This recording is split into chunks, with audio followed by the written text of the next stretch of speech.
नमस्कार दोस्तों, मैं हूं आपका शिवम भैया और आप आ चुके हैं परीक्षा के ऑफिशियल प्लेटफॉर्म पर।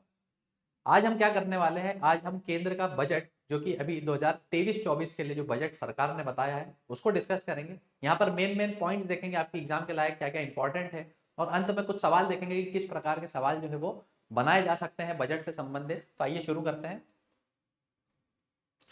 सबसे पहले आप देख सकते हैं कि यहाँ पर हम बता रहे हैं कि कॉन्स्टिट्यूशनल प्रोविजंस यानी कि क्या-क्या जो है वो बजट संबंधित आपको प्रावधान जो है वो संविधान के अंदर देखने को मिलेंगे, उसी से संबंधित पहले चर्चा करते हैं। तो जैसा कि मैंने आपको पहले भी बताया है कि बजट नामक कोई भी शब्द आपको संविधान में देखने को नहीं मिलेगा। इसे एनुअल फाइनेंशियल स्टेटमेंट यानी कि जो आपका वार्षिक वित्तीय विवरण है उसी के नाम से जानते हैं। और आर्टिकल 266 यानी कि जो हमारा अनुच्छेद 266 है वो क्या कहता है संविधान का कि बिना जो है वो संसद की अनुमति के कोई सा भी पैसा जो है वो नहीं खर्च किया जा सकता कंसोलिडेटेड फंड ऑफ इंडिया से। यानी कि हम बात कर रहे हैं किसकी, जो संचित निधि है भारत की, उसमें से कोई भी पैसा खर्च नहीं किया जा सकता। इसीलिए जो है वो हमें बजट की आवश्यकता पड़ती है, जो कि बेसिकली क्या है, एक तरह से संसद की अनुमति ही जो है वो ली जाती है खर्च करने के लिए। आर्टिकल 112 से 117 तक हमको पूरे कम से कम है ना जितने भी अनुच्छेद है यहाँ पर सभी एनुअल फाइनेंशियल स्टेटमेंट से ही संबंधित आपको देखने को मिलेंगे या बजट से संबंधित देखने को मिलेंगे। और यहाँ पर आर्टिकल 114 में ही कहा जाता है कि कोई सा भी अमाउंट जो है वो विड्रॉ नहीं किया जा सकता कंसोलिडेटेड फंड ऑफ इंडिया से, यानी कि जो संचित निधि है वहां से नहीं विड्रॉ किया जा सकता बिना अप्रोप्रिएशन बिल के, यानी कि जो हमारा विनियोग विधेयक है जब तक वो पास नहीं होगा तब तक कोई भी खर्चा जो है वो नहीं किया जा सकता।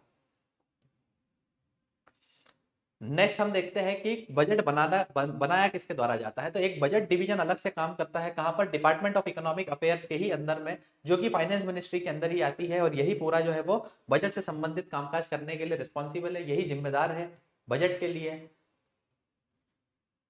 नेक्स्ट हम देखते हैं कि मनमोहन सिंह जी जो हैं उन्होंने सबसे लंबी बजट की स्पीच बोली है। सबसे लंबी स्पीच बोली है मतलब क्या है भैया कि वर्ड काउंट यानी कि जितने शब्दों का उन्होंने प्रयोग किया है उस मामले में सबसे बड़ी बजट की स्पीच जो है वो मनमोहन सिंह जी की थी। और जो फाइनेंस मिनिस्टर हमारी अभी निर्मला सीतारमन जी है, उन्होंने 2020 के बजट में सबसे लंबे समय तक बोला था। 2.42 आवर्स जो है आप बोल सकते हैं कि पूरे 2.75 घंटे जो है वो इन्होंने बोला था। तो टाइम के हिसाब से सीतारमन जी जो है उन्होंने सबसे अधिक लंबी स्पीच दी है, और शब्दों के हिसाब से देखें तो मनमोहन सिंह जी ने जो है वो सबसे लंबी स्पीच दी है। यहाँ पे इंडिया की इकोनॉमी की बात करी जाती है कि भैया इंडिया का स्ट्रक्चर जो है बेसिकली जो भी हमारा जितना भी फाइनेंशियल स्ट्रक्चर है आप बोल सकते हैं, जो भी जीडीपी वगैरह है या जो भारत की अर्थव्यवस्था है उसके अंदर समस्या क्या है कि लो टैक्स कलेक्शन है। हमारे यहाँ टैक्स कलेक्शन जो है वो बहुत ज्यादा है as compare to the GDP. Still जो है वो बजट जो है हमारा जो भी रहता है, इसीलिए घाटे का ही बजट देखने को मिलता है। यानी कि जितने लोग यहाँ पर रहते हैं, ठीक है, काम करते हैं, उसमें से बहुत सारे लोग ऐसे हैं जो टैक्स नहीं देते हैं, ठीक है। तो उसी की बात जो है वो यहाँ पर भी की गई है बजट के अंदर।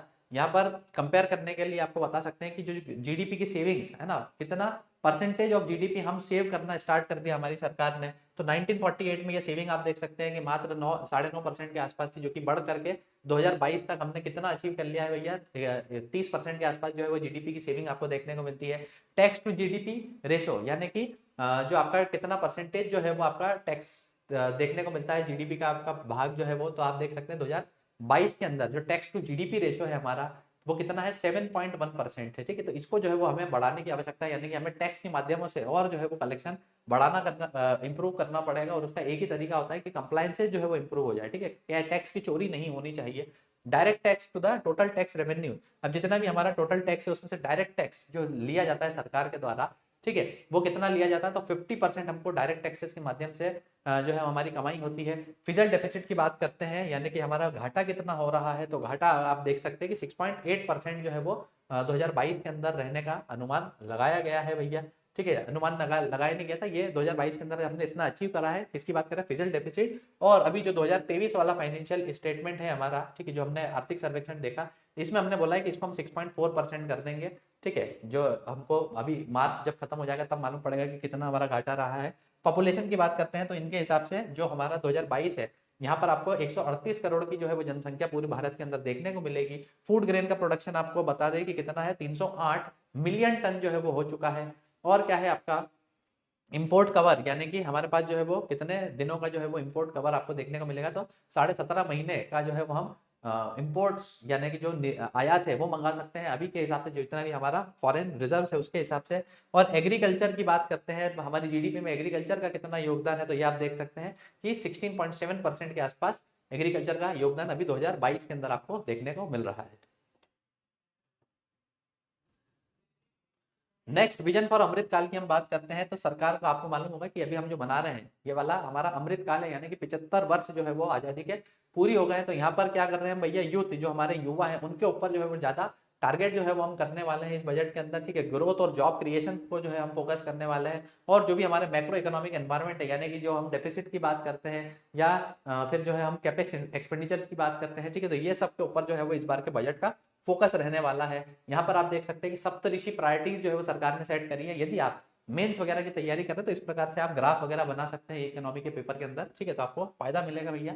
तो यहाँ पर क्या है कि बता रहे अमृत काल के अंदर हम क्या करने वाले भैया, सभी का जो है वो इंक्लूसिव डेवलपमेंट होना चाहिए, ठीक है। रीचिंग द लास्ट माइल की बात कर रहे हैं, आखिरी आदमी तक पहुंचना है। यूथ को जो है वो यूज करना है, फाइनेंशियल सेक्टर को जो है वो रिफॉर्म करना है, ग्रीन ग्रोथ यानी कि हमें बेसिकली एनवायरमेंट के साथ जो है वो ग्रोथ अचीव करनी है, अनलिशिंग द पोटेंशियल यानी कि जितने भी हमारी जो हमारी क्षमता है उसको पूरा जो है वो हमको उपयोग करना है, इंफ्रास्ट्रक्चर भी डेवलप करेंगे, इन्वेस्टमेंट भी जो है वो हम इंक्रीज करेंगे। तो इस प्रकार से सप्तऋषि जो है वो प्रायोरिटीज बताई गई है।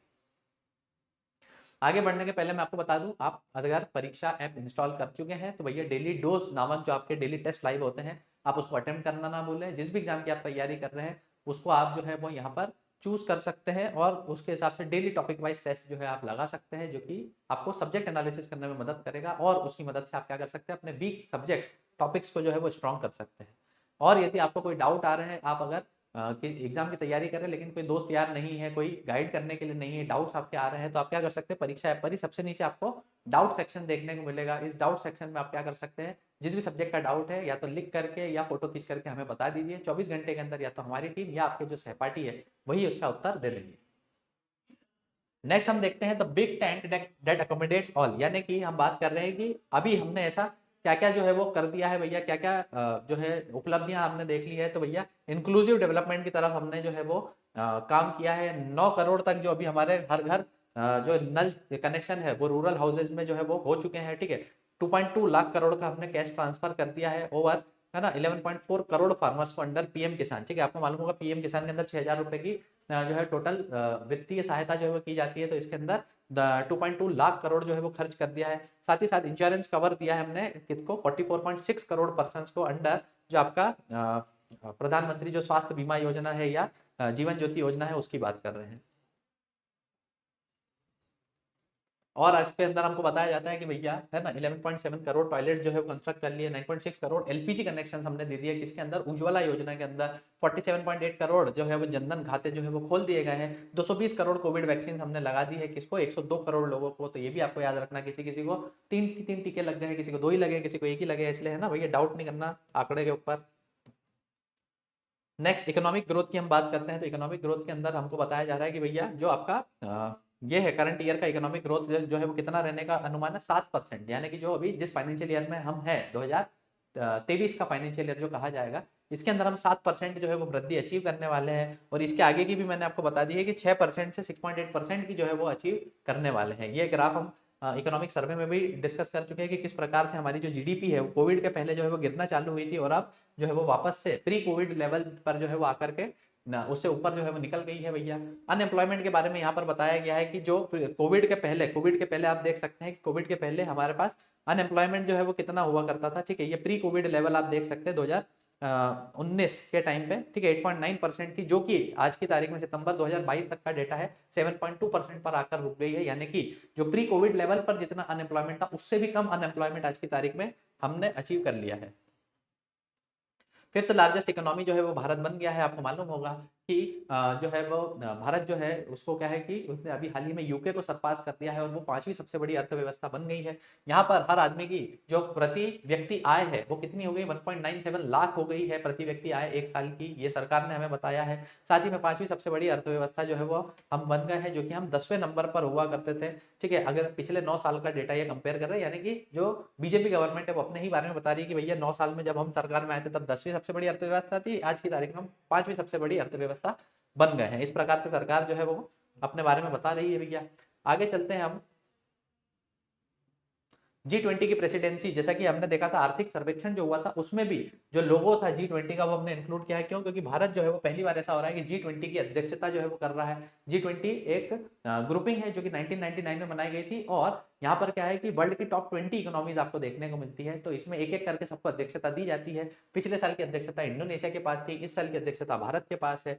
ठीक है, तो ये भारत के लिए अच्छा मौका है और इसको भी जो है वो बोला गया है कि भैया G20 की मदद से हम अपनी अर्थव्यवस्था को जो है वो और क्या कर सकते हैं, मजबूत कर सकते हैं, ऐसा कहा गया है। टेक्नोलॉजी ड्रिवन सोसाइटी, यानी कि हमको भैया धीरे धीरे प्रौद्योगिकी का जो है वो उपयोग करना है। काहे के लिए करना है भैया, जिससे कि अमृत काल में हम और अच्छे से जो भी हमारे फाइनेंसेस वगैरह है, ठीक है, जो हमारा फाइनेंशियल सेक्टर है उसके अंदर और टेक्नोलॉजी को इंप्रूव करके हम क्या कर सकते हैं भैया, जो है ट्रांसपेरेंसी अकाउंटेबिलिटी जो है वो बढ़ा सकते हैं। साथ ही साथ सबका साथ सबका प्रयास की भी बात यहाँ पर करी गई है। सप्लाई ऑफ फूड ग्रेन्स की हम बात करते हैं तो यानी कि जब आपको मालूम होगा कि सरकार ने क्या किया है भैया, 28 महीने तक, ठीक है, जब कोविड आपका चालू हुआ था तब से लेकर के जो आपका पूरा दिसंबर 2022 तक का टाइम है, तब तक सभी लोगों को जो है वो फ्री राशन की सुविधा दी गई थी। कितने लोगों को दी गई थी, तो भैया 80 करोड़ लोगों को जो है वो इसकी सुविधा दी गई थी।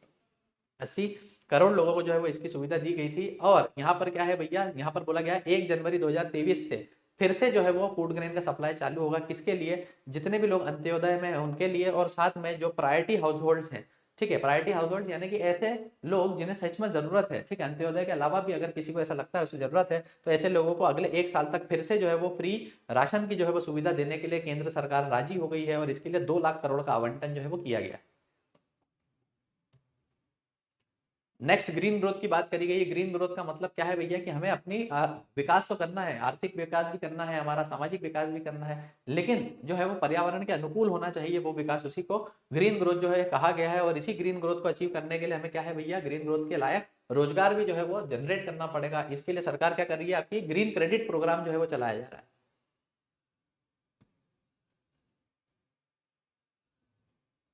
ठीक है, ग्रीन क्रेडिट प्रोग्राम के अंदर क्या है, जो आपका एनवायरमेंट प्रोटेक्शन एक्ट है, ठीक है, तो उसी के अंदर जितने भी एक्शंस है, सस्टेनेबल एक्शन जो नोटिफाई किए गए हैं, उसी के लिए जो है वो क्रेडिट प्रोवाइड किया जाएगा इसी के अंदर। और क्या है, एक पीएम प्रणाम योजना को लॉन्च करने की जो है वो योजना बनाई जा रही है। इसके अंदर क्या रहेगा, अल्टरनेटिव फर्टिलाइजर्स, यानी कि अभी जो जितने भी केमिकल वाले उर्वरक आ रहे हैं, फर्टिलाइजर आ रहे हैं, इनको हटा करके हमें प्राकृतिक के ऊपर जो है वो काम करना है। इसी का नाम पीएम प्रणाम दिया गया है। ये आप याद रखें, नई योजना चालू करने के बारे में कही गई है। साथ में 500 नए वेस्ट टू वेल्थ प्लांट जो है वो बनाने की बात हो रही है। वेस्ट टू वेल्थ यानी कि जैसा कि आपने देखा होगा अभी हाल ही में इंदौर में क्या है, आपका गोवर्धन प्लांट है ना, जिसको क्या कहा जा रहा है कि भैया जितना भी आपका गीला कचरा रहेगा उससे सीएनजी या बायोगैस बनाने का जो प्लांट बनाया गया था, ठीक है, तो वैसे ही 500 नए वेस्ट टू वेल्थ प्लांट जो है वो बनाने की बात भी कही गई है। और इसी को सर्कुलर इकोनॉमी कहा जाता है।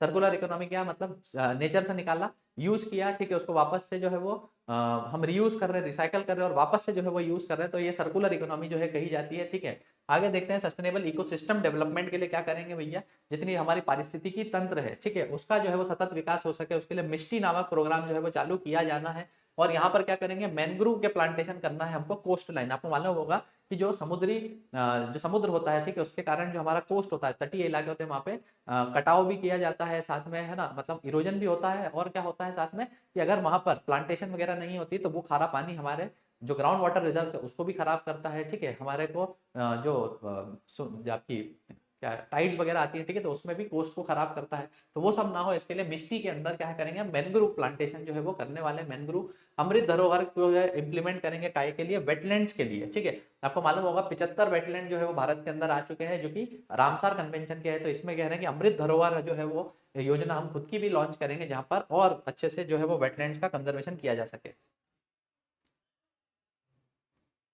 अदर इनिशिएटिव्स की हम बात करते हैं तो इसके अंदर क्या है भैया, 10,000 बायो इनपुट रिसोर्सेज जो है वो बनाए जाएंगे, जिससे कि नेचुरल फार्मिंग जो है वो आपके क्या जो भी किसान है, ठीक है, वो आपकी नेचुरल फार्मिंग या प्राकृतिक खेती को जो है वो अपना सके। उसके लिए 10,000 जो है वो जैव इनपुट जो है आपके क्या है संसाधन केंद्र स्थापित किए जाएंगे। साथ ही साथ बैटरी एनर्जी स्टोरेज सिस्टम्स का भी प्रमोशन करना है। आपको मालूम होगा कि अभी आज की तारीख में जितनी भी ई मोबिलिटी वगैरह चल रही है भैया, ठीक है, तो हमें बैटरी की आवश्यकता जो है, अच्छी बैटरी की आवश्यकता पड़ रही है, जैसे कि हम ऊर्जा को उसमें भंडारित कर सके। ठीक है, तो उसके लिए भी जो है वो एक स्कीम चलाई जाएगी।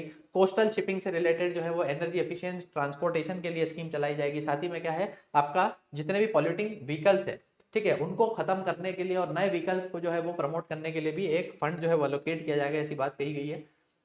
क्लीन प्लांट प्रोग्राम क्या है, तो क्लीन प्लांट प्रोग्राम के अंदर जो है वो आत्मनिर्भर क्लीन प्लांट प्रोग्राम इसको कहा जा रहा है, जिससे कि क्या है, एक disease free quality planting material जो है वो सभी को मिले, ठीक है। यानी कि हम बात कर रहे हैं किसको, रोग मुक्त सामग्री, गुणवत्ता वाली जो रोपण सामग्री जो मिल सके, ठीक है। बेसिकली प्लांटेशन की बात कर रही, जो रोपण किया जाता है, प्लांटेशन किया जाता है, ठीक है। तो वो रोग मुक्त जो है वो पौधा जो है वो दिया जा सके, इसके लिए भी एक क्लीन प्लांट प्रोग्राम, स्वच्छ पौधा कार्यक्रम चालू किया जाएगा और इसके लिए 2200 करोड़ जो है वो खर्च किए जाने हैं। ग्लोबल हब फॉर मिलेट्स की बात करते हैं। इस साल आपको मालूम होगा जो 2023-24 का साल है वो इंटरनेशनल ईयर ऑफ मिलेट्स हम सेलिब्रेट कर रहे हैं। तो इसी के लिए ग्लोबल हब बनाए जाएंगे मिलेट्स के लिए, ठीक है। और मिलेट्स को ही क्या श्री अन्न का नाम दिया गया है, ये भी आप याद रखना कि सरकार ने श्री अन्न किसको बोला है, ठीक है। ये श्री अन्न की बात हो रही है, ये किसको कहा गया है, मिलेट्स को, यानी कि जो आपका मोटा अनाज होता है उसको सरकार ने श्री अन्न की संज्ञा दी है ना। और इसके अंदर क्या करेंगे भैया, आपको ग्लोबल हब जो है वो बनाया जाएगा, जहां पर आपको मालूम होगा भारत जो है वो सबसे बड़ा प्रोड्यूसर है किसका, मिलेट्स का, और सेकंड लार्जेस्ट एक्सपोर्टर भी है मिलेट्स का, यानी कि दूसरा सबसे बड़ा जो निर्यातक देश है वो कौन है, भारत है मिलेट्स के लिए। और डोमेस्टिक प्रोडक्शन बढ़ाया जा सके, कंजम्पशन बढ़ाया जा सके, एक्सपोर्ट बढ़ाया जा सके, इसी के लिए एक ग्लोबल हब जो है वो खोला जाएगा। साथ ही साथ Indian institute of millet research जो है उसको भी सपोर्ट किया जाएगा, है ना, उसको स्थापित किया जाएगा, जिससे कि हम और अच्छा जो है वो काम कर सके, है ना, किसके, मोटे अनाज के क्षेत्र में। नेक्स्ट मैं आपको बता दूं कि आप अगर जिन भी एग्जामों की तैयारी कर रहे हैं तो परीक्षा ऐप एक बार इंस्टॉल करें। पटवारी का कोर्स आप देख सकते हैं, व्यापम फाउंडेशन का कोर्स देख सकते हैं, जहां पर व्यापम से संबंधित जितनी भी एग्जाम है वो सभी एग्जाम की तैयारी एक ही कोर्स के अंदर जो है वो कराई जाती है। और यदि आपका कोई एक ही सब्जेक्ट वीक है तो आप सब्जेक्ट कोर्सेज भी देख सकते हैं, जो कि मात्र कितने रुपए में, 150 रुपए में जो है वो आपको दिया जा रहा है अभी, क्योंकि आपकी एग्जाम जो है सारी नजदीक आ गई है। अगर आप सारा कुछ नहीं पढ़ना चाहते हैं तो आपके कमजोर टॉपिक जो है वो भी आप पढ़ करके जो है वो कंप्लीट कर सकते हैं भैया। अगर आपको किसी भी प्रकार की समस्या आ रही है तो आप दिए गए नंबर पर कांटेक्ट कर सकते हैं। ये ऑफर जो है वो भैया ज़्यादा दिन नहीं चलने वाला है, ठीक है। तो जल्द से जल्द अगर आप तैयारी कर रहे हैं तो बिना समय गवाए मेरे हिसाब से यही सही वक्त है ना। बहुत सारी एग्जाम्स आपकी आ रही है टारगेट करने के लिए, तो आप एक बार ऐप पर आए, डेमो लेक्चर देखें, अगर आपको पसंद आता है तो आप इनको भी खरीदने के बारे में सोच सकते हैं भैया। आगे चलते हैं, एग्री टेक स्टार्टअप्स की बात करेंगे। तो एग्री टेक स्टार्टअप्स क्या रहेंगे, तो आपको जैसे सरकार ने कहा है कि एग्रीकल्चर के अंदर जो हमारा कृषि क्षेत्र है उसके अंदर बहुत सारे स्टार्टअप तो खुल रहे हैं, लेकिन एक भी स्टार्टअप ऐसा नहीं है जो यूनिकॉर्न स्टार्टअप है, यानी कि जिसका $1 बिलियन का जो आपका पूरा टर्नओवर देखने को मिलता है वो नहीं मिल रहा है। तो सरकार बोल रही है कि एग्री टेक स्टार्टअप्स को जो है वो प्रमोट किया जाएगा, जिसमें कि फार्मर सेंट्रिक सर्विसेज जो है उसको भी प्रमोट किया जाएगा, ठीक है। और इससे हमको फायदा क्या मिलने वाला है भैया, कि आपका एग्रीकल्चर के अंदर भी जो है वो एक सर्विस सेक्टर चालू होगा, ठीक है। लार्ज सम ऑफ इन्वेस्टर्स जो है वो इंडिया के अंदर फर्स्ट एग्रीटेक यूनिकॉर्न बनाने के लिए जो है वो प्रयास करेंगे, यूनिकॉर्न बनना चाहिए, है ना। और जो जितना भी अपना स्लो डाउन चल रहा है एग्रीकल्चर के अंदर, हो सकता है उसको बूस्टिंग मिले, या जितने लोग एग्रीकल्चर के अंदर, हमें मालूम है कि कृषि क्षेत्र ऐसा है कि जहाँ पर डिस्गाइज अनएम्प्लॉयमेंट आपको देखने को मिलता है, यानी कि जहाँ पर जितने की जरूरत है उससे ज्यादा लोगों को जो है वो काम कराया जाता है, ठीक है। तो वो भी जो है वो समस्या भारत की खत्म होगी अगर हम एग्रीटेक स्टार्टअप्स को जो है वो प्रमोट करेंगे, तो है ना। इसके लिए सरकार जो है वो एक फंडिंग प्रोग्राम जो है वो भी चलाने के बारे में सोच रही है भैया। एग्रीटेक के लिए आप देख सकते हैं कि एक क्रेडिट प्रोग्राम जहां पर क्या है कि 20 लाख करोड़ जो है, ठीक है, ये फोकस के लिए एग्रीकल्चर क्रेडिट के लिए जो है वो दिया जाएगा, जहां पर एनिमल हस्बेंड्री भी रहेगी, डेयरी भी रहेगी, फिशरीज भी रहेगी, ठीक है। एग्रीकल्चर के अंदर 20 लाख करोड़ का जो है वो पूरा क्रेडिट जो है वो देने के बारे में सरकार ने बोला है। The government has also initiated computerisation of 63,000, ठीक है, ये 63,000 प्राइमरी एग्रीकल्चर क्रेडिट सोसाइटी है with an investment of 2516 crore, ठीक है। तो इतने सारे जो है वो प्राइमरी एग्रीकल्चर क्रेडिट सोसाइटीज जो है सरकार इनका कंप्यूटराइजेशन करना चाहती है, ठीक है। कंप्यूटराइजेशन यानी अभी जो काम लिखा पढ़ी से होते हैं भैया वो कंप्यूटर के माध्यम से होने चाहिए, ठीक है, जिससे कि अगेन वही ट्रांसपेरेंसी अकाउंटेबिलिटी बढ़ाई जा सके और जो भी वित्तीय गड़बड़ी है उसको भी पकड़ा जा सके। यहाँ पर आप देख सकते हैं कि एग्रीकल्चर को जैसे जैसे सरकार ने क्या है क्रेडिट बढ़ाया, क्रेडिट यानी ऋण देने की व्यवस्था जो है वो बढ़ी है, वैसे वैसे जो है वो फूड ग्रेन प्रोडक्शन भी आपको बढ़ता हुआ दिखा है। यानी कि सीधी बात है, सरकार को ये समझ में आ रहा है कि अगर हम बराबर टाइम पे जो है वो प्रॉपर रेट्स के साथ या जो जितने भी जस्टिफाइड रेट ऑफ इंटरेस्ट है उसके साथ अगर हम क्रेडिट प्रोवाइड करते हैं, ऋण प्रोवाइड करते हैं, तो धीरे धीरे फूड ग्रेन प्रोडक्शन भी बढ़ेगा। और फूड ग्रेन प्रोडक्शन बढ़ने से हमें क्या मिलेगा भैया, आपका धीरे धीरे, है ना, डोमेस्टिक कंजम्पशन तो हमारा फुलफिल हो ही रहा है, हमारा धीरे धीरे एक्सपोर्ट जो है बास्केट वो भी बढ़ने लगेगा। नेचुरल फार्मिंग यानी कि प्राकृतिक खेती के बारे में सरकार बोल रही है कि अगले 3 साल में हमको क्या करना है, 1 करोड़ फार्मर्स को असिस्टेंस देना है, सहायता करनी, जिससे कि वो प्राकृतिक खेती की तरफ आ सके। और इसी के लिए 10,000 जो है बायो इनपुट सेंटर जो है वो भी खोले जाएंगे। नेक्स्ट, फिशरीज के लिए सरकार बोल रही है क्या कि एक सब स्कीम जो है वो चालू करी जाएगी, किसके अंदर आपको मालूम होगा पीएम मत्स्य संपदा योजना चलाई जा रही है, ठीक है, जिसके अंदर कितना आवंटन कुल किया गया, 6,000 करोड़ का आवंटन इस साल के लिए किया गया है मत्स्य संपदा के अंदर। और उसमें मछली पालन के लिए और अच्छे से सपोर्ट किया जा सके, उसके लिए सरकार का एक सब स्कीम भी जो है चालू करने वाली है। साथ ही सरकार कह रही है कि ये पीएम विश्वकर्मा कौशल सम्मान पैकेज जो है वो भी एक चालू करने वाली है, यानी कि जितने भी कारीगर होते हैं आपके हस्तशिल्प वगैरह होते हैं, ठीक है, तो इनको जो है वो एक स्कीम के तहत जो है वो असिस्टेंस प्रोवाइड किया जा सके, जिससे कि वो वापस से जो उनका हुनर है, जो कौशल है, ठीक है, उसका उपयोग करते हुए जो है वो अपना जीवन निर्वाह जो है वो कर सके। हेल्थ के अंदर जो है वो सरकार ने बोला है कि हम 157 नए नर्सिंग कॉलेजेस खोलने वाले हैं, ठीक है, जो कि अभी 157 मेडिकल कॉलेजेस जैसे कि 2015 से चालू किए जा रहे हैं, इन्हीं के साथ अब नर्सिंग कॉलेजेस भी चालू किए जाएंगे। सिकल सेल एनीमिया के लिए सरकार बोल रही है तो 2047 तक हमको इसको सिकल सेल एनीमिया को खत्म करना है, जैसे कि अभी टीबी के लिए 2025 तक का बोला गया था। साथ में अगर हम देखते हैं तो यहाँ पर क्या बोला है कि जितनी भी आपकी आईसीएमआर की लैब्स हैं, ठीक है, उनको जो है रिसर्च के लिए दिया जाएगा, किसको, पब्लिक और प्राइवेट मेडिकल फैसिलिटीज, यानी कि जितने भी पब्लिक कॉलेज है, प्राइवेट कॉलेज है, ठीक है, तो आईसीएमआर के लैब को वो यूज कर सकते हैं, जिससे कि अपना रिसर्च का कामकाज जो है वो आगे चला सके। साथ ही साथ जो है वो रिसर्च और इनोवेशन के लिए किस क्षेत्र में, फार्मास्यूटिकल के लिए, है ना, नए सेंटर ऑफ एक्सीलेंस जो है वो खोले जाने हैं। सेंटर ऑफ एक्सीलेंस के माध्यम से फार्मा सेक्टर के अंदर भी रिसर्च को प्रमोट करने की बात की गई है। ये आप देख सकते हैं कि किस प्रकार से हेल्थ एक्सपेंडिचर जो है और एजुकेशन एक्सपेंडिचर सरकार ने बढ़ाया है। सरकार बता रही है भैया जैसे फाइनेंशियल ईयर 19 और 23, ठीक है, 23 या ना अभी जो चल रहा है, यहाँ पर हम कितना परसेंट ऑफ जीडीपी जो है वो हेल्थ पर खर्च कर रहे हैं, 2.1%, जो कि 19 में यानी कोविड के पहले हम कितना खर्च करते थे, 1.4%। वैसे ही हेल्थ एजुकेशन के अंदर आप देख सकते हैं कि कोविड के पहले हम 2.8% जो है वो जीडीपी का खर्च करते थे, अब कितना कर रहे हैं, 2.9, यानी एजुकेशन में ज्यादा अंतर नहीं है, ठीक है। हालांकि नीति आयोग तो ये कहती है कि 6%, और हमारी नेशनल एजुकेशन पॉलिसी भी यही कहती है कि 6% ऑफ जीडीपी हमको एजुकेशन पे खर्च करना होगा, तब जाके जो है वो हमारे यहाँ की शिक्षा की व्यवस्था जो है वो सही हो पाएगी। लेकिन अभी हम इतना ही कर रहे हैं, ये आप देख सकते हैं।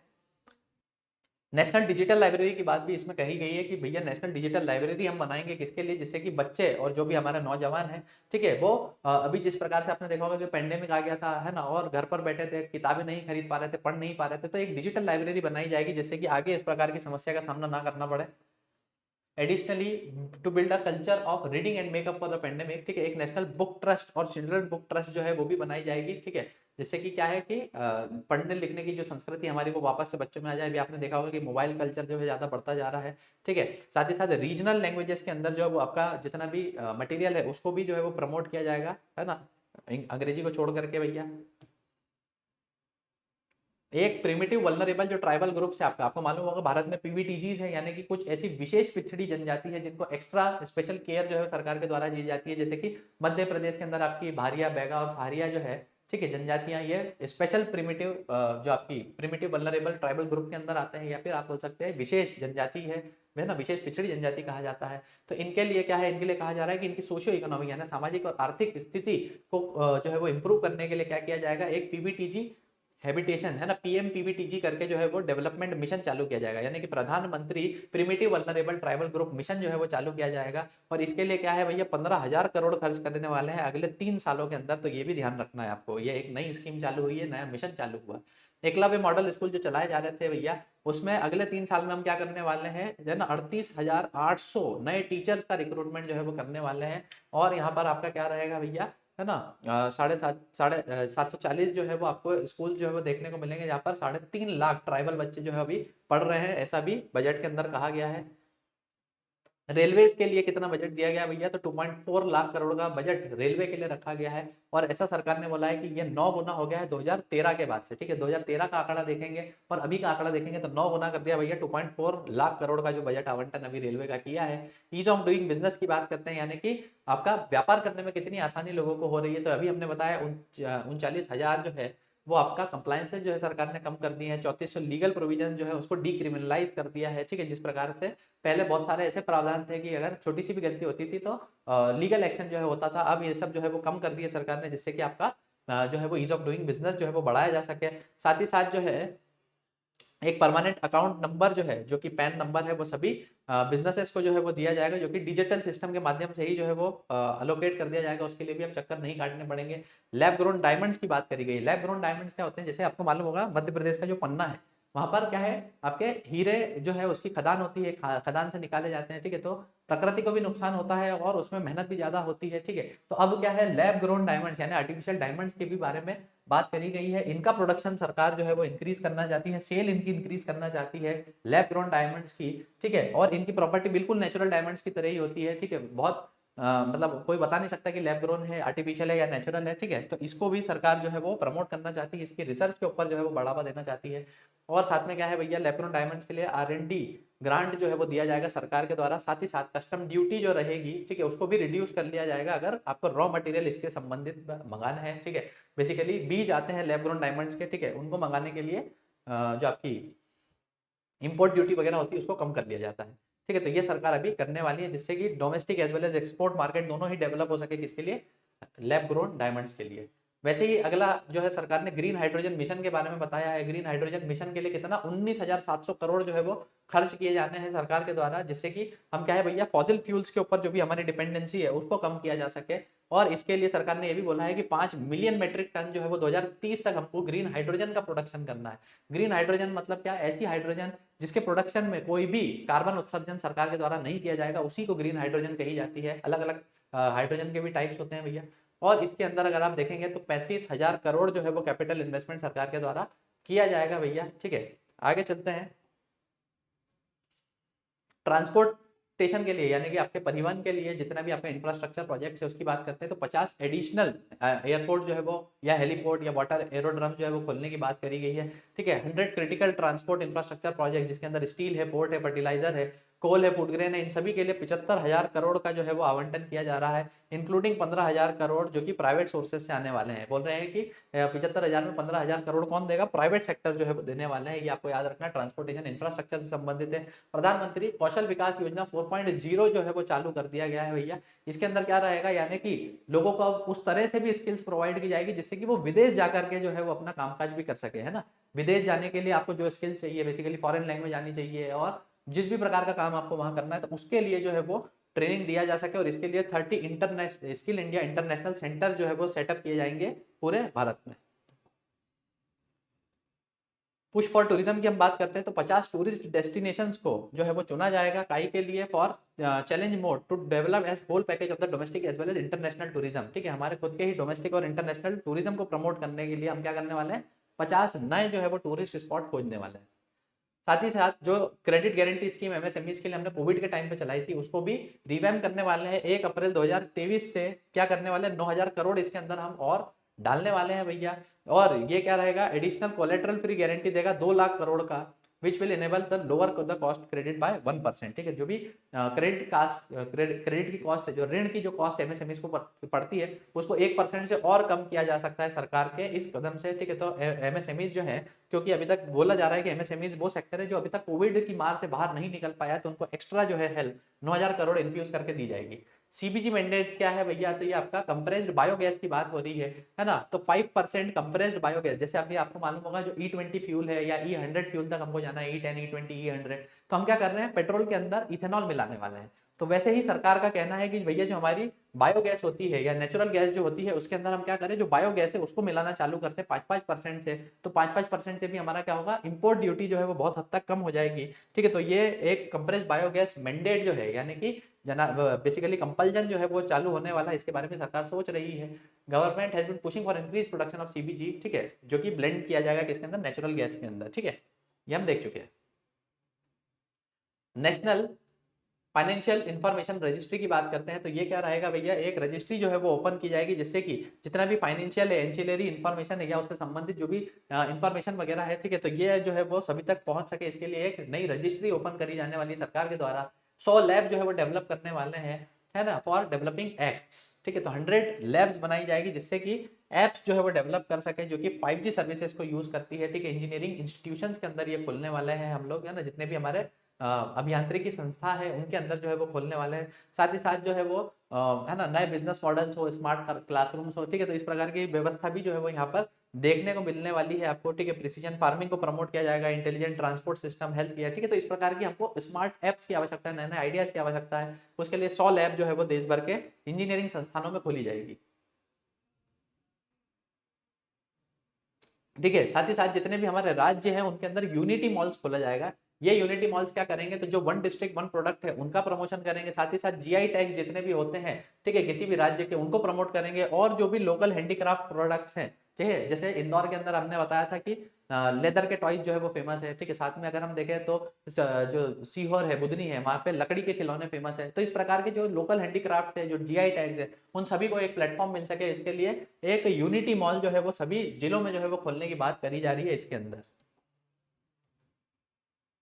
फाइनेंशियल सेक्टर की अगर हम बात करते हैं तो फाइनेंशियल सेक्टर के अंदर क्या है, अपन ने देख ही लिया है, फाइनेंशियल इंफॉर्मेशन रजिस्ट्री जो है वो खोलने वाले हैं, सेंट्रल डेटा प्रोसेसिंग सेंटर एक खोलने वाले हैं, जिससे कि जो भी आपका डेटा वगैरह है हैंडलिंग उसको आसान बनाया जा सके। और क्या है फाइनेंशियल सेक्टर के अंदर यदि हम देखें तो क्रेडिट गारंटी स्कीम हमने एमएसएमई के लिए वापस से चालू करी है, जिसके अंदर हम 2 लाख करोड़ का जो है क्रेडिट गारंटी देने वाले, 9,000 करोड़ जो है इसके अंदर हमने डाले हैं। महिला सम्मान बचत पत्र क्या है ये, तो one time small saving scheme रहेगी 2 साल के लिए, जहां पर है ना 2 लाख तक का डिपॉजिट जो है वो महिलाओं के द्वारा किया जाएगा। उनको एक पत्र दिया जाएगा जिसके ऊपर निर्धारित ब्याज जो है वो चुकाया जाएगा 2 साल के बाद। सीनियर सिटीजन के लिए क्या है, तो सीनियर सिटीजन के लिए हम बोले कि आपका जो 15 लाख से 30 लाख तक का सेविंग जो है ना, मैक्सिमम डिपॉजिट जो पहले लिमिट थी, है ना, जो सीनियर सिटीजन को पेंशन दी जाती थी, ठीक है, जो सेव वो करते थे, तो 15 लाख से बढ़ा करके 30 लाख तक की सेविंग जो है वो अलाउ कर दी है सीनियर सिटीजन के लिए, जिसको बाद में जो है वो उनको पेंशन के समय जो है वो दिया जाता है। ठीक है, साथ में आप अदर इनिशिएटिव्स भी देख सकते हैं फाइनेंशियल सेक्टर से ही संबंधित, ये मेंस वालों के लिए भैया ज्यादा काम आएगी चीजें। ठीक है, साथ में जो स्टार्टिंग में अपन बात कर रहे थे कि भैया केपेक्स जो है वो सरकार के द्वारा बढ़ाया जा रहा है। केपेक्स यानी कि जो कैपिटल एक्सपेंडिचर है, जहां पर पूंजीगत निवेश जो सरकार कर रही है, उसी के बारे में बात करते हैं। तो 10 लाख करोड़ जो है वो खर्च करने के साथ ही अगर आप देखेंगे केपेक्स टारगेट 2023-24 का क्या है, 33% हायर हो गया है then the budget estimate of 7.5 lakh crore. यानी कि सरकार यहाँ पर क्या कह रही है भैया कि ये आप देख सकते हैं 20-21 में हमने इतना खर्च किया कैपेक्स के लिए, 21-22 में इतना किया, 22-23 में इतना किया, अब 10 लाख करोड़ कर रहे हैं, जो कि पिछले साल से कितना 33% जो है वो ज्यादा देखने को मिलेगा। ये कैपिटल एक्सपेंडिचर है, जो कि अच्छी बात है। जितना कैपिटल एक्सपेंडिचर रहेगा उतना सरकार का घाटा कम होता है, सरकार के पास कमाई के और साधन जो है वो खुलते जाते हैं। ठीक है, तो ये आप देख सकते हैं कि कैपिटल एक्सपेंडिचर फाइनेंशियल ईयर 16 से अभी तक जो है वो कितना हो गया है भैया, सीधे 4 गुना जो है वो देखने को मिलेगा। 2.5 लाख करोड़ पहले करते थे, तो अब 10 लाख करोड़ जो है वो देखने को मिलेगी आपको। और जो नॉन परफॉर्मिंग एसेट्स है बैंक्स के, ठीक है, तो वो भी धीरे धीरे जो है वो कम होते जा रहे हैं, इसकी भी जानकारी सरकार ने आपको दी है। फिजल डेफिसिट की हम बात करते हैं, यानी कि राजकोषीय घाटा। राजकोषीय घाटा क्या होता है कि सरकार कितना कमा रही है और सरकार कितना खर्च कर रही है। अगर खर्च ज्यादा कर रही है तो घाटा है भैया, और घाटा जो है वो कितना रहने का अनुमान लगा है, 5.9% जो है वो रहने का अनुमान लगा है 2023-24 के अंदर। ठीक है, और जो है वो सरकार क्या कह रही है कि जितने भी राज्य है भैया, राज्य 3.5% पर अपना जो है वो राजकोषीय घाटा को समेटने की कोशिश करे।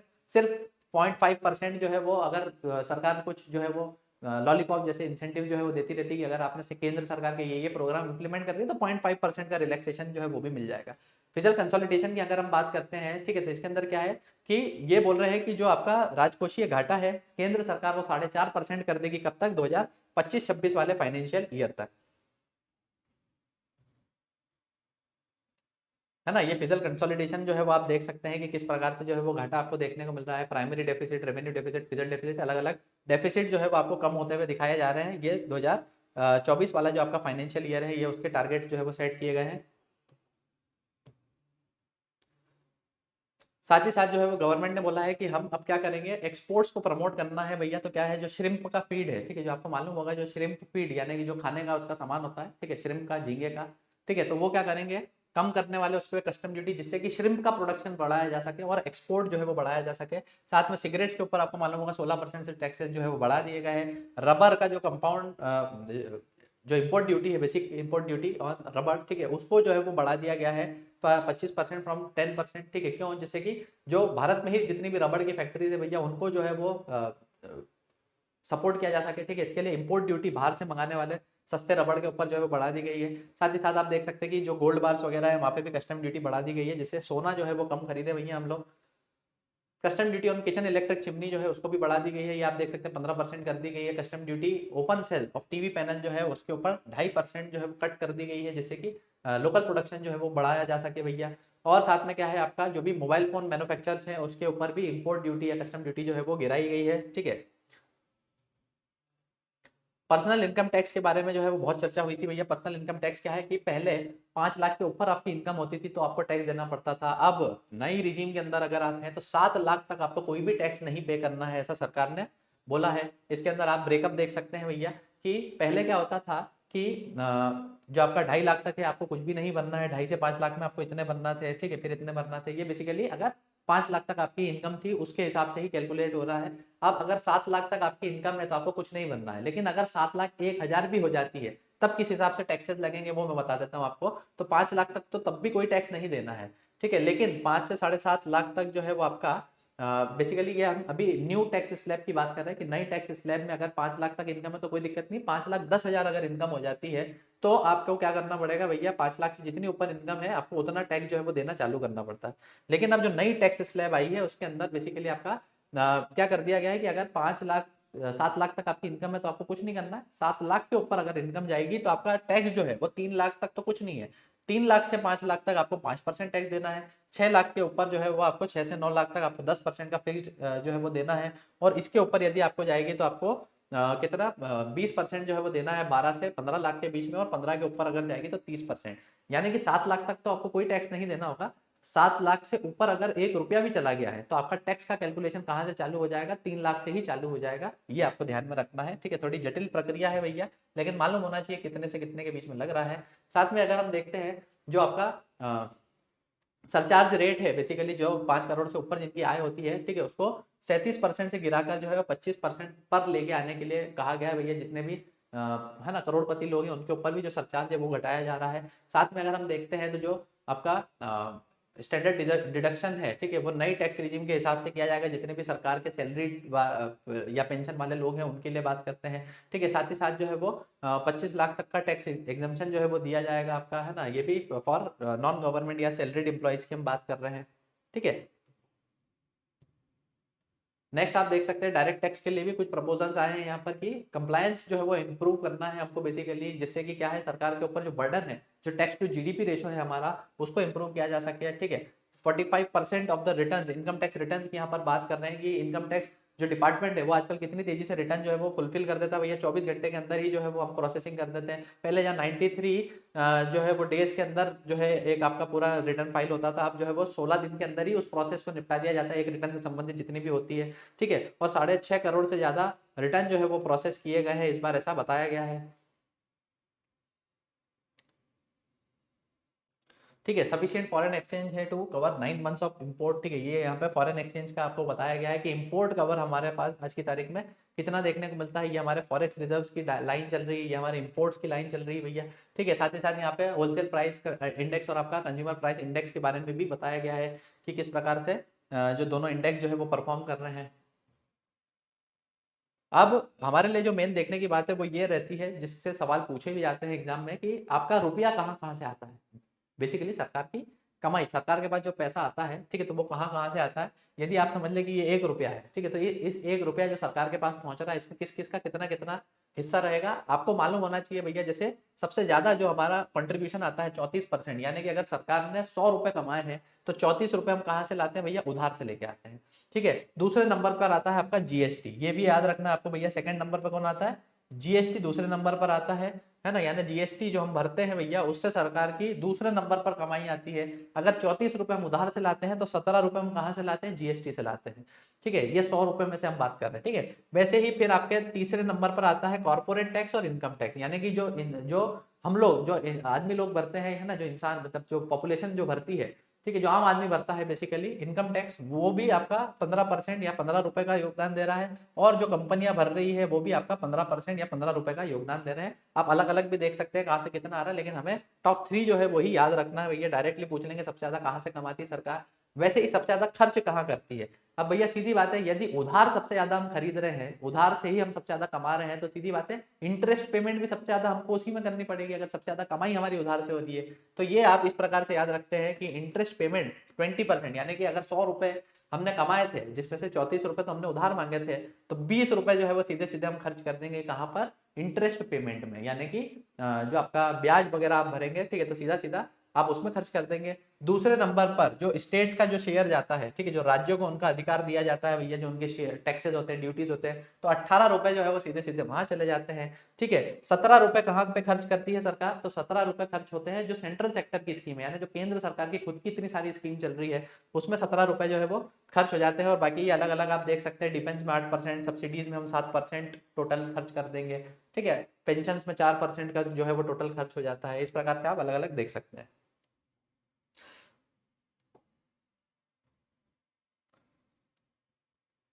नेक्स्ट हमको यहाँ पर देखने को मिल रहा है रेवेन्यू रिसीट सरकार के कितने हैं, यानी कि सरकार के पास रेवेन्यू के माध्यम से कितनी आमदनी हो रही है। रेवेन्यू की आमदनी क्या होती है, जो हम टैक्सेस भर देते हैं, ठीक है, वो रेवेन्यू रिसीट है सरकार के लिए। ठीक है, रेवेन्यू की बेसिकली आमदनी कहाँ से हो रही है, तो टैक्सेस के माध्यम से होती है सरकार की आमदनी, है ना।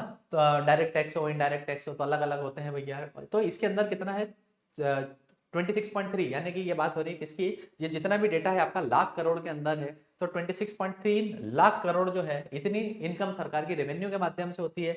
और कैपिटल रिसीट के माध्यम से कितनी होती है, 18.7 लाख करोड़ जो है वो देखने को मिलेगी आपको। ये बजट एस्टिमेट लगाए जा रहे हैं। ठीक है, ये कौन सा बजट एस्टिमेट है, जो हमारा फाइनेंशियल ईयर 24 खत्म होने वाला है। खत्म कब होगा ये, तो जो अभी अप्रैल 2024, जो अप्रैल 2023 से चालू करके जो मार्च 2024 तक चलेगा, ठीक है, वहां पर बता रहे हैं कि हमको इतना रेवेन्यू मिलने वाला है और इतना हमको कैपिटल मिलने वाला है। ठीक है, रेवेन्यू रिसीट अभी देख सकते हैं कि इस फाइनेंशियल ईयर में हम कितना खर्च जो है पाने वाले हैं, तो 23.5 लाख करोड़ पाने वाले हैं। और इस फाइनेंशियल ईयर में हम कैपिटल कितना पाने वाले हैं, तो 18.4% जो है वो 18.4 लाख करोड़ जो है वो हम कैपिटल से पाने वाले हैं।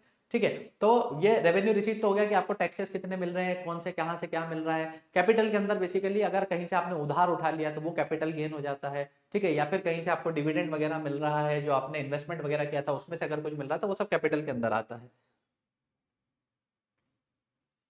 नेक्स्ट रेवेन्यू एक्सपेंडिचर की बात करते हैं, तो हमने रेवेन्यू रिसीट तो हमने देखा था कि हमारा जो है 26.5 लाख करोड़ के आसपास है, लेकिन आप देखें रेवेन्यू एक्सपेंडिचर हम कितना करेंगे भैया, 35 लाख करोड़ जो है वो हम रेवेन्यू के लिए एक्सपेंडिचर कर देंगे। रेवेन्यू के लिए एक्सपेंडिचर यानी कि जो आपकी वही स्कीम्स हो गई, सैलरीज वगैरह देनी है। ठीक है, रेवेन्यू के लिए अगर पावर प्लांट हमने बना दिया है तो बनाने का तो कैपिटल एक्सपेंडिचर हो गया, लेकिन उसको जो रख रखाव है, मेंटेनेंस, वो रेवेन्यू एक्सपेंडिचर आ जाएगा आपका। ठीक है, तो ये इस प्रकार से आप देख सकते हैं रेवेन्यू एक्सपेंडिचर में हम कितना खर्च करने वाले हैं। और वैसे ही कैपिटल एक्सपेंडिचर में हम अगले फाइनेंशियल ईयर में कितना खर्च करने वाले हैं, तो 13.5 लाख करोड़ जो है वो आप अनुमान लगा सकते हैं कि इतना जो है वो हम खर्च करने वाले हैं।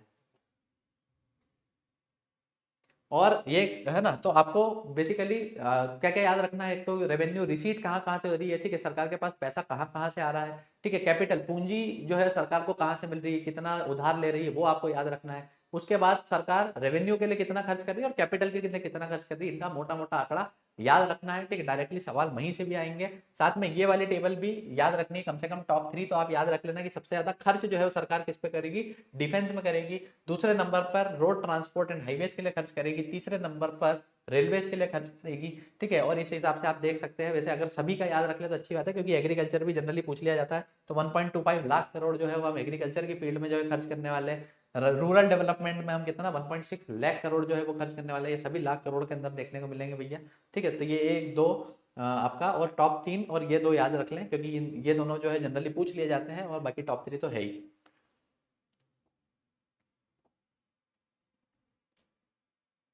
इस हिसाब से आप देख सकते हैं कि ये सरकार ने एक और कंपैरिजन बताया है, 2022-23 का जो बजट एस्टीमेट हमने लिया था, जिस वित्तीय वर्ष में हम अभी खड़े हैं, वहां से लेकर के अगले वित्तीय वर्ष में हमने क्या क्या बदलाव जो है वो देखने को मिलेंगे। तो ये आप देख सकते हैं, फार्मास्यूटिकल इंडस्ट्री में जो इन्वेस्टमेंट था सरकार का, ठीक है, या जो खर्चा है, ठीक है, सरकार उसको इंक्रीज करने वाली है।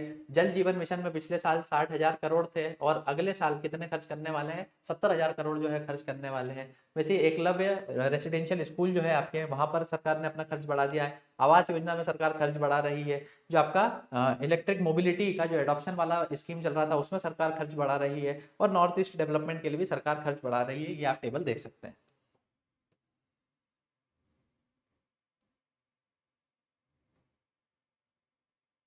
बैंक प्राइवेटाइजेशन के बारे में अभी तक बजट में जो है वो कुछ कहा नहीं गया है। ठीक है, जैसा कि आपको मालूम होगा कि अभी इलेक्शन आने वाले हैं भैया। ठीक है, तो सरकारी बैंक जो कि प्राइवेटाइज करने के लिए सरकार ने एक टारगेट ले रखा था पहले पिछले बजट में, कि हम इतने बैंक जो है वो प्राइवेटाइज वगैरह कर देंगे। ठीक है, तो वो उसके बारे में अभी सरकार ने कुछ भी नहीं क्लियर किया है भैया। क्यों? क्योंकि आपको मालूम है जो है जनरल इलेक्शन आने वाले हैं, तो इसलिए सरकार ने उसके बारे में कोई भी अनाउंसमेंट नहीं किया है। ठीक है, अब हम देख लेते हैं कि किस प्रकार के सवाल जो है वो बजट से संबंधित पूछे जा सकते हैं आप लोगों से। ठीक है, तो आपको किस हिसाब से बजट पढ़ना है, मैंने आपको कंप्लीट समरी जो है वो बजट की बता दी है, और इसमें वो सभी फैक्ट्स इंक्लूड कर लिए जो आपके एग्जाम में पूछे जा सकते हैं। ठीक है, तो आपको याद रखना है बस वो फैक्ट्स। अब देखते हैं अपन इसमें किस प्रकार के सवाल आपको देखने को मिलेंगे। पहला सवाल है, the word budget is mention in which article of the constitution. तो मैंने आपको बताया कि बजट जैसा कोई भी शब्द जो है वो मेंशन नहीं है। पहले का डी, एनुअल फाइनेंशियल स्टेटमेंट यानी जो आपका वार्षिक वित्तीय विवरण है वो जरूर देखने को मिलेगा 112 से 117 तक, लेकिन बजट शब्द जो है वो नहीं देखने को मिलेगा, तो पहले का डी लगाना है।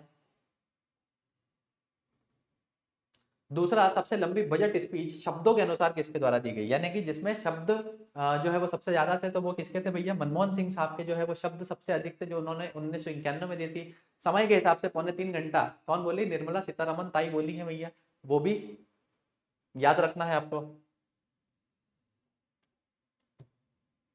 अगला सवाल है, 2022-23 में जीडीपी वृद्धि कितनी रहने का अनुमान है? ठीक है, तो 22-23 में भैया हमारी जीडीपी वृद्धि कितना रहने का अनुमान है? तो 7% रहने का अनुमान है, ये भी हम डिस्कस कर चुके हैं। और जो अगला वर्ष रहेगा 2023-24 का, उसमें कितना रहने का है? तो 6 से 6.8% के बीच कुछ भी रह सकता है, जहां पर आईएमएफ ने बोला है कि 6.1% रहेगी, वर्ल्ड बैंक बोल रही 6.6% रहेगी, आरबीआई हमारी खुद बोल रही 6.5% रहेगी। तो सबने अलग अलग जो है वहां पर विवरण दिया है। प्रति व्यक्ति आय 2022-23 में कितनी हो गई है ना? तो सरकार हमको बता रही है कि 1.97 लाख जो है वो हर आदमी की है ना। प्रति व्यक्ति आय का मतलब होता है कि कुल देश की कमाई कितनी है, डिवाइड बाय टोटल पॉपुलेशन से अगर कर देंगे तो वो आपको प्रति व्यक्ति आय जो है वो मिल जाएगी। यानी साल भर में एक व्यक्ति कितना कमा रहा है, तो 1.97 लाख जो है वो कमा रहा है भैया एक आदमी। पीएम प्रणाम योजना क्यों चलाई जा रही है? तो प्रणाम के अंदर हमने बोला था कि जितने भी आपके केमिकल वाले उर्वरक है उनको हटा करके प्राकृतिक उर्वरक जो है वो आपको चालू करना है। तो वैकल्पिक उर्वरक के लिए, ठीक है, जो कि प्राकृतिक उर्वरक लोग यूज करना चालू करें किसान, उसके लिए पीएम प्रणाम योजना चलाई जाएगी। पीएम मत्स्य संपदा योजना को कितना आवंटन किया गया भैया? तो ये आपका जो 2022-23 की बात कर रहे हैं, ठीक है, तो यहाँ पर आप देख सकते हैं 22-23 तो नहीं है, शायद ये मिसप्रिंट हुआ है, 2023-24 का बजट है। तो यहाँ पर 6,000 करोड़ जो है वो मत्स्य संपदा के लिए खर्च किए जाने हैं। छठे का बी याद रखें आप। ठीक है,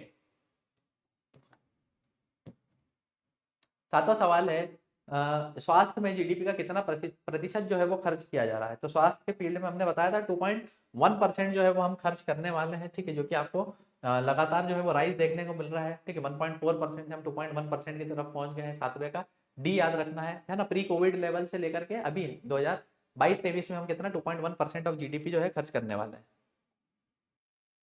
अगला प्रश्न है हमारे पास, आठवां प्रश्न, जहां पर हम देख रहे हैं कि फिजिकल डेफिसिट 2022-23 में कितना रहने का अनुमान है? तो 22-23 में जो है हमारा 6.4% रहने का अनुमान लगाया जा रहा है, जिसको जो 23-24 में हमारा जो है वो 5.9% हो जाएगा। तो आठवें का डी जो है वो आपको सही उत्तर लगाना है। आगे चलते हैं 9th क्वेश्चन की तरफ। सबसे ज्यादा बजट का भाग किस क्षेत्र में खर्च किया जाना है? तो मैंने आपको बताया रक्षा क्षेत्र में सबसे अधिक जो है वो 5 लाख करोड़ के आसपास हम खर्च करने वाले हैं। 9th का बी याद रखें। ठीक है, तो इसी प्रकार से आप देख सकते हैं बजट कैसे पढ़ना है आपको, उसमें क्या क्या इंपॉर्टेंट इन्फॉर्मेशन है उन सभी को एक जगह लिख ले, याद करने में आसानी होगी। नेक्स्ट हम देखते हैं। ठीक है भैया, आगे बढ़ने से पहले मैं आपको बता दूं कि आप अगर एमपी से रिलेटेड या इंडिया से रिलेटेड जिस भी एग्जाम की तैयारी कर रहे हैं, तो आप परीक्षा प्रो की मेंबरशिप अवश्य ले सकते हैं भैया। परीक्षा प्रो की मेंबरशिप में क्या मिलेगा आपको? तो एमपी की या ऑल ओवर इंडिया में, भले रेलवे हो, एसएससी हो, ठीक है, किसी की भी एग्जाम की आप तैयारी कर रहे हैं, तो ये सारी टेस्ट सीरीज के लिए अब आपको अलग अलग पेमेंट नहीं करना है। आपको एक ही बार पेमेंट करना है, जिसका नाम है परीक्षा प्रो की मेंबरशिप, जो कि 500 रुपये साल के हिसाब से मिल रही है। लेकिन यदि आप भैया 40 कोड यूज करते हैं तो आपको 500 रुपये नहीं पे करना पड़ेगा, आपको मात्र 300 रुपये में साल भर के लिए ये मेंबरशिप मिल जाएगी। यानी आप पूरे एक साल तक, भले ही एमपी की एग्जाम हो, पटवारी की हो, पीएससी की हो, यार आपकी रेलवे एसएससी की कोई भी एग्जाम है, तो आप उनकी टेस्ट सीरीज जो है वो लगा सकते हैं, पुरानी भी लगा सकते हैं, आने वाली साभी भी लगा सकते हैं भैया। तो इस प्रकार की मेंबरशिप यदि आप लेना चाहते हैं तो आप परीक्षा ऐप इंस्टॉल कर सकते हैं। ये भैया हमारा डेली का यूट्यूब सेशन शेड्यूल है, आप देख सकते हैं। सुबह 11 बजे से लेकर के सभी जो है वो लेक्चर शुरुआत होता है। कंप्यूटर का लेक्चर होता है, फिर मैथ्स का होता है, फिर हिंदी का होता है। इस प्रकार से 6 बजे आपके बिया करंट अफेयर्स की बैठक जो है वो लेने आते हैं, और फिर 8:30 बजे पाठक सर की विज्ञान की क्लास होती है। 9:30 बजे अभी सोम सर आबकारी आरक्षक के जो है वो रिवीजन करा रहे हैं, तो ये भी आप देख सकते हैं भैया। यदि आपने हमारे चैनल को सब्सक्राइब नहीं किया है तो चैनल को सब्सक्राइब कर लीजिए, ठीक है, जिससे आपको नोटिफिकेशन मिल जाए कब कौन सी वीडियो जो है वो लाइव हो रही है। और इसी प्रकार से अगर आपको ये वीडियो अच्छा लगा हो तो आप एक बार लाइक कर दें और अपने दोस्तों के साथ शेयर कर दें। फिर मुलाकात होगी आपसे अगले लेक्चर में, तब तक के लिए जय हिंद।